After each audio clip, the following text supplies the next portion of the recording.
habitués par la télévision à voir les catastrophes et les cataclysmes terrifiants de l'Apocalypse dans nos films à grand spectacle, eh bien si nous lisons cette première lecture avec cette vision des choses, nous risquons de faire fausse route. Ce récit ne décrit pas l'actualité d'une situation, la pire fut-elle, mais c'est un texte symbolique dont l'objectif est de soutenir l'espérance des chrétiens à l'époque affrontés aux persécutions. Que toutes ces souffrances que vous endurez ne vous effraient pas. Le Christ sera le grand vainqueur, le dernier des ennemis qu'il vaincra, c'est la mort. La femme de ce texte personnifie le peuple de Dieu, l'Église, qui doit mettre au monde, révéler à toute l'humanité l'enfant à naître, le Christ. Les 12 étoiles représentent les 12 tribus d'Israël de l'Ancien Testament, mais aussi les 12 apôtres de Jésus. Le dragon, souvent représenté dans la statuaire et les vitraux de nos églises, combattant Saint-Michel ou Saint-Georges, c'est la personnification de Satan, de ces forces du mal qui se multiplient pour empêcher la parole de Dieu de se répandre dans les cœurs. La fuite au désert, c'est le rappel de cet exode du peuple juif que Dieu accompagne, soutient, protège. Vous voyez que cette histoire est riche de symboles. Jusqu'au bout, bien sûr, les forces du mal croiront triompher.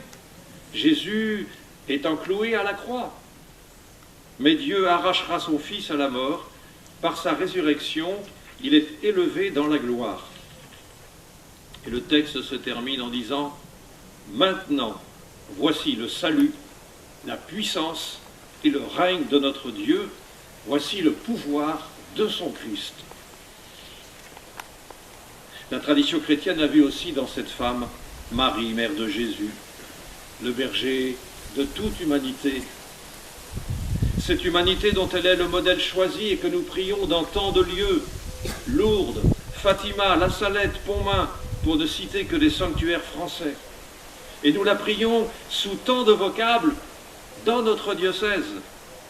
Notre-Dame de la Compassion, Notre-Dame des Douleurs, Notre-Dame de Bon-Garant, Notre-Dame du Bon Secours, Notre-Dame de la Paix, Notre-Dame du Rosaire, Notre-Dame des Apôtres, Notre-Dame de toutes aides, l'Immaculée Conception, Notre-Dame de Grâce, Notre-Dame la Blanche, en pays guérandais, Notre-Dame des Eaux, et même dans la chapelle de l'église de Petit-Mars, une statue est dédiée à Notre-Dame des Champs.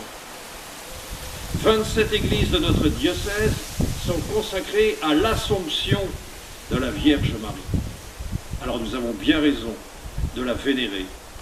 Et vénérer la Vierge Marie, c'est entrer dans le mouvement de toutes ces générations qui la proclament bienheureuse. Mais ce qui importe davantage, c'est de la prendre pour modèle de notre vie chrétienne. Méditons ces 3 attitudes de la Vierge Marie. La première, être confiant et disponible pour Dieu. L'annonce de l'ange Gabriel n'est-il pas déroutant dans la vie de cette jeune fille? Ne bouleverse-t-il pas tous ses projets? Marie, centrant sa vie sur Dieu, se fait tout accueil au don de Dieu, qu'il me soit fait selon ta parole. Et dans sa rencontre avec Élisabeth, ou aux noces de Cana, Marie est d'une disponibilité active. Alors comme elle, ouvrons-nous à la grâce de Dieu. À son école, coopérons à l'œuvre de salut à laquelle Dieu nous invite. Deuxième attitude, rendre grâce à Dieu. On ne dit jamais trop merci. Marie ne s'est jamais enorgueillie du choix de Dieu. Au contraire, elle reconnaît qu'il s'est penché sur son humble servante. Oui, Dieu a fait des merveilles en elle, simple jeune fille de Galilée, mais aussi en faveur des pauvres de son peuple. Il comble de bien les affamés, il élève les humbles. La vraie grandeur de Marie ne vient pas des grâces exceptionnelles qu'elle a reçues, mais dans la manière dont elle a accueilli les merveilles de Dieu en toutes circonstances. Mon âme exalte le Seigneur, exulte mon esprit en Dieu, mon Sauveur.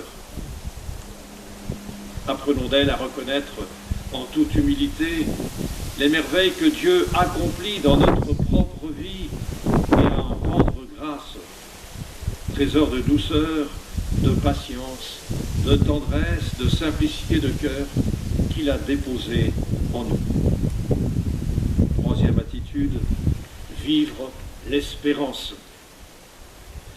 L'Assomption de Marie accueillie auprès du Père par son Fils, c'est le jaillissement de la lumière de Pâques sur celle qui a mis au monde le Sauveur, sur notre humanité et sur l'Église.